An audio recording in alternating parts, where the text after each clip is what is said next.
तो दोस्तों, जैसा कि आप सब भी जानते हैं, करीना सिंह भोजपुरी इंडस्ट्री की नंबर 1 हीरोइनों में से एक है और इनको खूब पसंद भी किया जाता है। और इतना ही नहीं, इनके चाहने वालों की कमी भी नहीं है। और आज के इस वीडियो में हम अंजना के जीवन से सबसे बड़े सच से पर्दा उठाने वाले हैं। जी हाँ, वैसे तो आप सब में से बहुत लोगों को लगता है कि अंजना सिंह की अभी शादी नहीं हुई है और उनका कहना है कि अंजना सिंह जल्दी से जल्दी शादी कर ले तो काफी अच्छा होता। लेकिन ये बात सच नहीं है। जी हाँ, अंजना सिंह की शादी हो चुकी है और उनकी एक बेटी भी है। और अंजना के पति जो रह चुके हैं उनके बारे में जानकर आप सब भी चौंक जाएंगे, क्योंकि अंजना की शादी तो हुई थी पर तलाक हो गया है। और जो उनके पति रह चुके हैं वो दरअसल दूसरी शादी भी कर चुके हैं। तो अगर आप सब भी अंजना के पति के बारे में जानना चाहते हैं तो हमारे वीडियो के साथ अंत तक बने रहिएगा।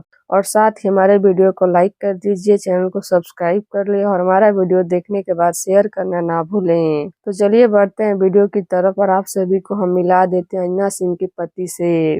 वैसे तो आप में से बहुत लोग अंजना के पति कौन थे इसके बारे में जानते ही होंगे, लेकिन जो लोग नहीं जानते वो लोग जान जाएंगे। तो जैसा कि आप सब भी जानते हैं, अंजना सिंह अपनी जिंदगी में बचपन से ही काफी तकलीफ देख चुकी हैं। उन तकलीफों में से एक है उनका तलाक, जो कि उनको तोड़ दिया था।